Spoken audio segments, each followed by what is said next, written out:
sert de pont entre les Burundais en exil et ceux restés au pays à travers des informations bien fouillées concernant tous les domaines de la vie du pays.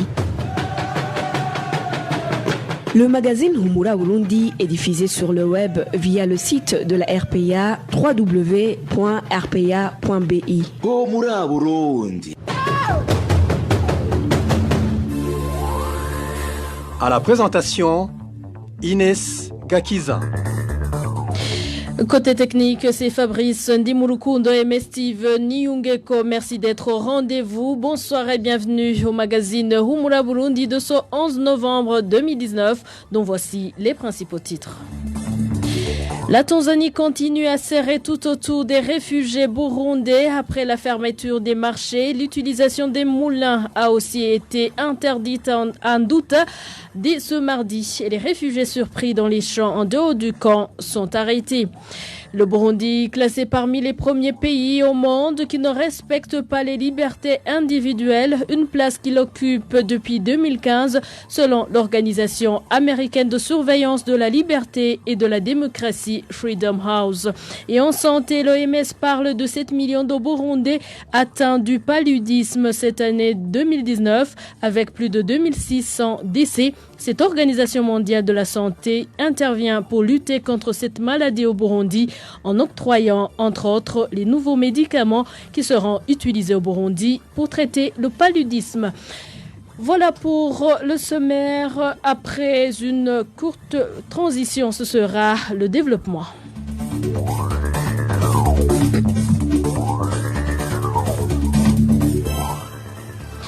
Encore une fois, bonsoir et bienvenue. Commençons par cette brève 21e jour de détention des journalistes du groupe de presse Iwachu, Egide Harerimana, Terence Mozenzi, Agnès Ndirubusa, Christine Kamikazi et leur chauffeur Adolphe Massabarakiza. Ils ont été arrêtés le 22 octobre dans la province Bubanza, alors qu'ils s'y étaient rendus pour un reportage sur l'insécurité qui régnait en commune Musigati. 5 jours après leur arrestation, ils ont été accusés de complicité d'atteinte à la sûreté intérieure de l'État.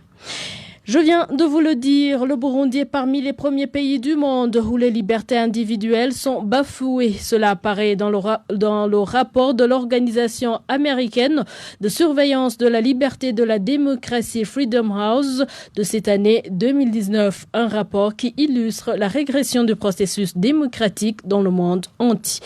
Le pensée avec Trésor Niongabo. Dans le rapport de cette année intitulé Democracy in Retreat, l'organisation indépendante de surveillance de l'expansion de la liberté et de la démocratie au monde met en exergue la régression du processus démocratique et classe le Burundi parmi les pays qui piétinent les libertés individuelles à côté du Venezuela, la Serbie, le Nicaragua, le Cambodge, le Bangladesh, le Pakistan et d'autres. Ces pays sont caractérisés par l'absence des élections crédibles, le manque de la liberté d'expression des idées politiques et de la liberté de presse. Ces pays sont également marqués par des violations excessives des droits de l'homme, car le pouvoir en place pratique l'usage de la force qui génère des déplacements internes et des réfugiés. Selon toujours ce rapport de Freedom House, le Burundi fait partie des premiers pays qui bafouent les droits politiques avec 7 points sur 7 et 6 points sur 7 pour ce qui est de la violation des libertés civiles. Au point de vue de la mise en place des institutions issues des élections libres et transparentes, le Burundi vient parmi les derniers avec 0 points sur 12. Cela s'est manifesté par la décision prise par le président Pierre Nkurunziza de briguer un 3e mandat. Cette situation s'observe également par la quasi-inexistence des membres des partis politiques de l'opposition au sein de l'Assemblée nationale et dans d'autres institutions du pays, mais aussi par le manque de la redevabilité du pouvoir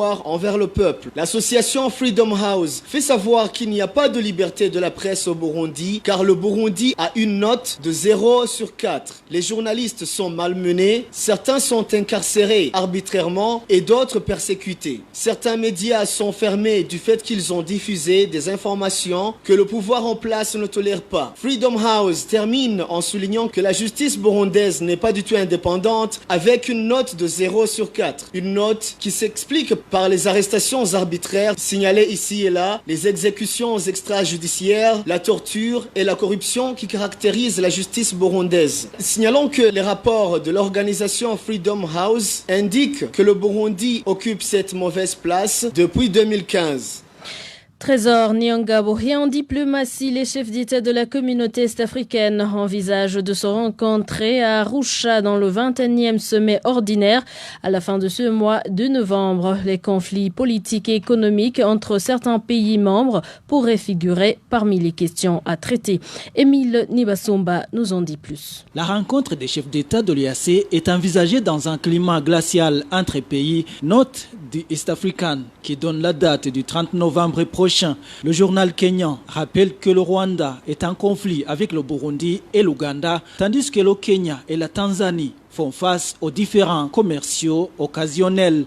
La communauté est-africaine est également menacée par un avenir économique incertain suite à un endettement croissant, précise du East African. Un autre point prévu à l'ordre du jour, c'est l'organisation du sommet à tour de rôle pour renforcer le bloc. Les dirigeants examineront également un rapport sur l'intégration dans Soudan du Sud, fragile, ainsi que les progrès accomplis dans l'exercice de vérification de l'administration de la Somalie. Selon toujours le journal du East African, les dirigeants régionaux devraient également renforcer leur appui à la recherche par le Kenya d'un siège non permanent au Conseil de sécurité des Nations Unies. Nos sources au sein de l'East African Community confirment la préparation du sommet des chefs d'État pour le 30 novembre prochain. Cependant, ces sources indiquent qu'elles attendent la confirmation du dirigeant actuel de la communauté. Elles précisent également que le Conseil des ministres qui précède le sommet est déjà programmé pour la période du 23 au 28 novembre prochain. Réunis en sommet en février dernier au même endroit à Arusha, les chefs d'État de la communauté est-africaine s'étaient engagés à mener d'autres consultations internes pour déterminer l'étape suivante pour résoudre la crise burundaise. Le facilitateur William Benjamin Mukapa venait de rendre son tablier. C'est toujours le magazine Humura Burundi, page droit de l'homme à présent. 5 membres du parti CNDD-FDD, dont un chef collinaire, sont incarcérés depuis ce dimanche dans les caches des communes Nyamurenza et Kiremba, en province Ngozi. Ils sont accusés d'avoir violenté et tabassé les membres du parti CNL lorsqu'ils se rendaient dans les activités d'ouverture de leur permanence communale. Onésime Dushimagizé pour les détails. Ces membres du parti CNL qui ont été tabassés indiquent qu'ils ont été attaqués par les Imbonerakure armés de machettes et de gourdets lorsqu'ils se rendaient dans les cérémonies d'ouverture de la permanence de leur parti au chef-lieu de la commune Nyamurenza. C'était des Imbonerakure de la colline Chodza, dans la localité de Karambo. Ils étaient armés de machettes et de gourdins. Pas mal de membres du parti CNL ont été blessés. 3 Imbonerakure, dont le chef de la colline Chodza, ont été arrêtés par l'administrateur de la commune Kiremba parce que Karambo est frontalière avec cette commune. À part cette attaque menée au niveau de la colline Chodza, d'autres Imbonerakure ont tabassé les membres du CNL sur la colline Ngoma et blessant quelques-uns lorsqu'ils rentraient chez eux.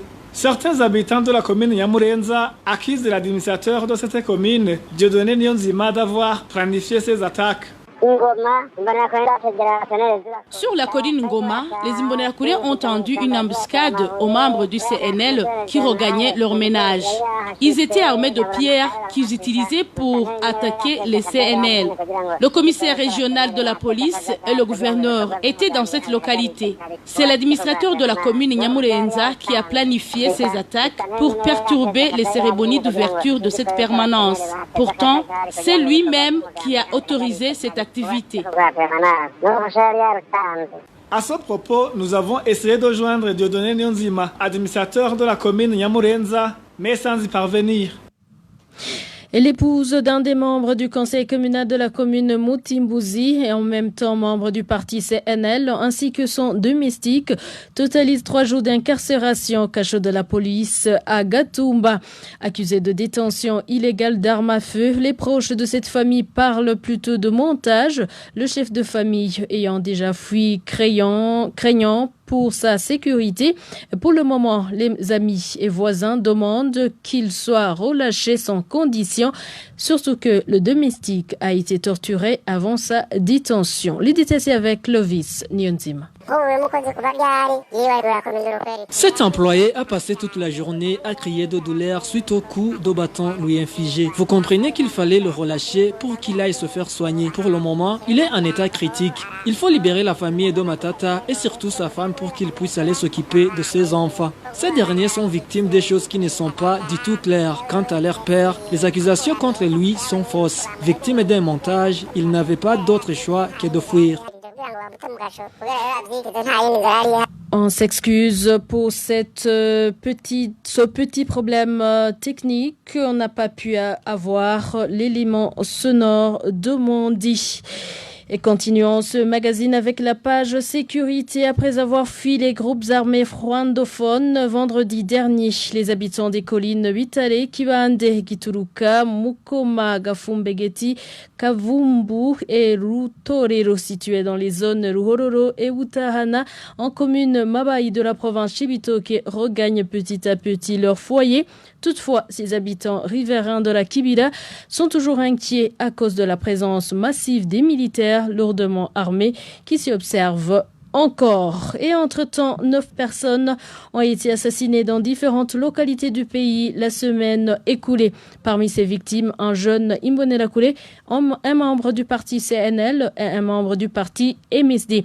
Le bilan hebdomadaire de la rédaction de la RPAC avec Emmanuel Naïchemi. Les 2 victimes sont de la province Muyinga, située au nord-est du pays. La première victime est un homme âgé du nom de Rukubo. A été tué à coups de hache par sa fille si la colline Massasu, commune Gasogwe de cette province Muyinga, lundi dernier. La victime venait de blesser par machette la mère de la fille. Les conflits familiaux seraient à l'origine de cet assassinat. La fille et sa mère ont été arrêtées par la police. Boumari Soter, chef de Imbonerakure, si la colline Chagizo, commune Butihinda, province Muyinga, est l'autre victime. Il a été retrouvé mort jeudi dernier. Les sources sur place indiquent que la victime a été étranglée. Des membres du parti CNL ont été arrêtés pour les eaux d'enquête. Durant la même semaine écoulée, 2 autres personnes ont été assassinées dans 2 provinces du Nord. Mardi dernier, Casimir Boussa, membre du parti MSD et pasteur de l'église Agapé en commune Gahombo, province Kayanza, a été tué par balle par des personnes non identifiées. Si la colline Kivu-Vuma, 3 membres du parti CNDD-FDD ont été arrêtés par la police pour les eaux d'enquête. Et jeudi, un certain Jean Majimbiri a été retrouvé mort dans le champ si la colline Mukenge, commune Bgambarangwe, province Kirundo. Les auteurs du crime restent inconnus. Au sud-est, des corps sans vie non identifiés a été retrouvé au chef-lieu de la province Rutana. L'un était celui d'un homme qui a été retrouvé au quartier Kigwati vendredi dernier et l'autre celui d'une femme qui a été retrouvée tout près de l'écofort urbain. Selon la population de la commune Rutana, les 2 victimes ont été égorgées. Au centre du pays, en province Karouzi, cette fois-ci, une personne a été tuée par la population l'accusée de sorcellerie si la colline Gisenyi, commune Buhiga, mardi dernier. Un autre mort a été signalé en province Bururi, située au sud du pays. Un corps sans vie d'un homme qui n'a pas été identifié a été retrouvé si la colline Ruvumu, commune Bururi, lundi dernier. Les sources sur place indiquent que la victime était en état de décomposition. La dernière victime répertoriée par la rédaction de la RPA et de la mairie de Bujumbura, Terence Ngendakumana, membre du parti CNL, a été tué par des inconnus dans la zone Kinama mercredi dernier. Les sources sur place indiquent que la victime a été étranglée. Les malfaiteurs ont par la suite volé sa moto.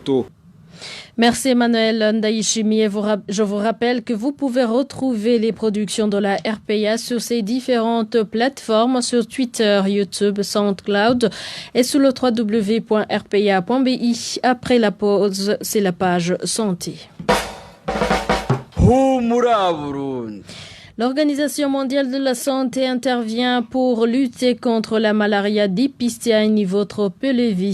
Depuis un certain temps au Burundi, l'OMS a octroyé ce samedi un don de matériel nécessaire dont les nouveaux médicaments qui vont être utilisés pour traiter le paludisme en première ligne. Plus de détails avec Walter Kwizera. Ce don octroyé par l'Organisation mondiale de la santé, OMS en sigle, est constitué de 6 tonnes de médicaments et matériel. Ce lot contient notamment 4 93 600 doses d'un médicament appelé artemether-lumefantrine, un composat qui, selon l'OMS, aidera à traiter le paludisme en première ligne, une maladie qui ne cesse de prendre de plus en plus d'ampleur au Burundi. À part ce don en médicaments et en matériel, il est prévu une activité de pulvérisation et une campagne de distribution de moustiquaires imprégnés d'insecticides, et ce à partir du mois de décembre prochain. De plus, l'OMS a déjà déployé une équipe d'experts qui vont aider à évaluer l'ampleur et les causes de la persistance de la malaria au Burundi, une maladie qui, depuis le mois de janvier jusqu'à octobre de cette année, a déjà affecté plus de 7 millions de personnes, faisant au passage 2691 victimes. De son côté, le ministère de la Santé, au cours du bilan de la semaine dernière, a reconnu que la combinaison amodiaquine-artésinate n'est plus efficace pour traiter le paludisme en première ligne et a fait savoir qu'il compte prochainement remplacer cette combinaison. L'Organisation mondiale de la santé a également octroyé un lot de produits qui aidera le Burundi à se préparer à riposter contre la maladie à virus d'Ebola. Merci à toi aussi, Walter Kwidze. Les pages réfugiés sans transition. Plus de 10 réfugiés burundais du camp d'Onduta ont été arrêtés samedi dernier par la police tanzanienne. Ces réfugiés ont été appréhendés alors qu'ils étaient dans leur champ situé en dehors du camp. Ces policiers ont également saisi les récoltes de ces réfugiés. Innocent Valentin Singirangabo. Le jour de samedi n'a pas été un jour de chance chez les réfugiés burundais qui possèdent les champs en dehors du camp d'Onduta en Tanzanie. Alors qu'ils travaillaient dans les champs et d'autres récoltant ce qu'ils avaient sémé, ils ont été surpris par la police tanzanienne.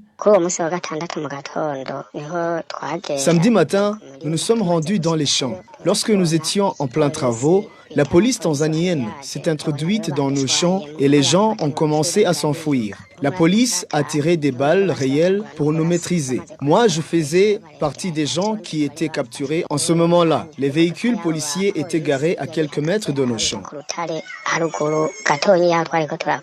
Ce réfugié qui a échappé de justesse au moment d'arrestation révèle que la police tanzanienne a arrêté plus d'une quinzaine de réfugiés burundais. Les réfugiés qui ont été arrêtés travaillaient dans les champs. Un autre groupe de réfugiés qu'on a capturés revenait des champs. Ils venaient de récolter le maïs et les haricots. La police a arrêté plus d'une quinzaine de réfugiés et ils les ont tous embarqués dans leurs véhicules. La police a confisqué les houes qu'on utilisait.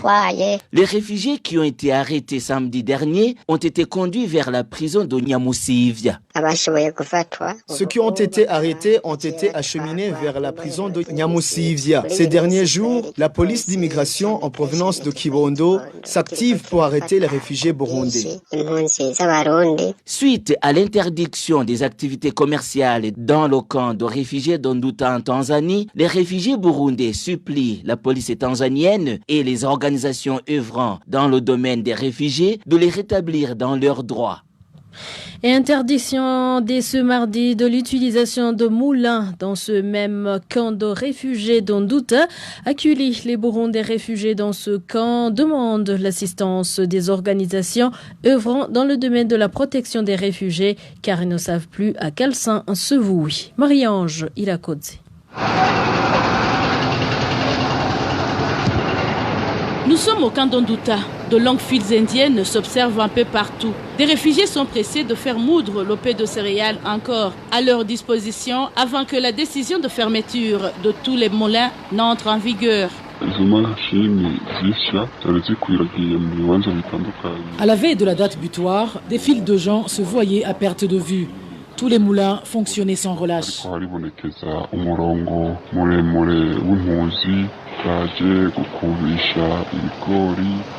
Maïs, sorgho, blé, riz, etc. Les réfugiés ont tout amené.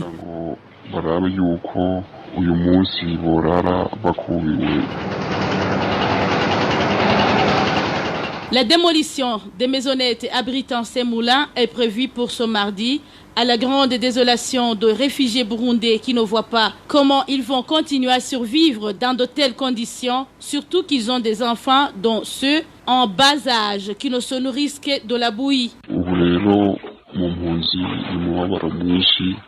C'est la désolation totale car nous ne voyons pas comment on va gérer cette situation. Par exemple, les enfants de moins de 5 ans ont besoin de la bouillie pour leur croissance. C'est vraiment regrettable.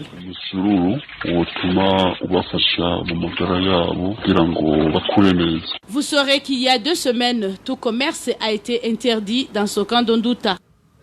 Et parlant toujours des droits des réfugiés, le gouvernement tanzanien doit mettre urgemment fin aux tortures infligées aux réfugiés burundais détenus dans différents cachots de la Tanzanie. Réaction de la coalition burundaise des défenseurs des droits de l'homme vivant dans les camps de réfugiés CBDH Vicar en sigle. Léopold Shalangabo, vice-président de cette coalition, en appelle à la communauté est-africaine d'user de son pouvoir pour contraindre le gouvernement tanzanien à respecter le droit des réfugiés ayant trouvé asile sur son sol. Suivez Léopold Shalangabo, il s'est entretenu avec Vicky Chris Nineretse. Nous, défenseurs des droits de l'homme vivant dans les différents camps de réfugiés, unis dans une coalition CBDH Vicar, nous sommes vraiment choqués par des traitements inhumains des réfugiés burundais dans les différents prisons qui se trouvent en Tanzanie. Où dans ces prisons, on peut trouver entre 30 et 50 personnes, donc réfugiés, incarcérés dans une petite cellule où les prisonniers ne peuvent pas s'asseoir, sont tous toujours debout. Dans les jours-ci, il y a d'autres actes ignobles, inhumains, que la police tanzanienne utilise. En torturant ces réfugiés, on met des piri-piri dans les appareils génitaux. C'est vraiment déplorable. Une fois relâchés, ils arrivent dans les cas avec des cicatrices sur leur corps. Tout ça fait peur les réfugiés. Pour ça, nous demandons au gouvernement tanzanien de respecter les conventions signées et ratifiées relatives aux réfugiés. Nous demandons à la communauté est-africaine de sortir du silence parce que la communauté est-africaine nous dit bien ce qui se passe dans les camps de réfugiés en Tanzanie où les réfugiés sont torturés, sont tués, sont kidnappés, portés disparus, etc. C'était Léopold Shalangabo, vice-président de CBDH Vicar. Et du côté de la police tanzanienne, il nie en bloc toutes ces accusations de torture. Martin Otieno, responsable de la police tanzanienne dans la province de Kigoma, dit ne pas être au courant des arrestations et détentions des réfugiés burundais dans le cachot de Nyamusivya. Et pour rappel, dans le dit cachot de Nyamusivya, à part que les réfugiés burundais y sont détenus en surnombre, ils sont très torturés d'après les témoignages que la RPA a recueillis auprès des réfugiés qui y ont été détenus. Et voilà, c'est par ici que nous mettons point final au magazine Humura Burundi de ce 11 novembre 2019. Merci pour votre fidélité. Merci à toute l'équipe rédactionnelle. Merci également à l'équipe technique. Inès Gakiza, j'étais avec vous. Je vous dis au revoir.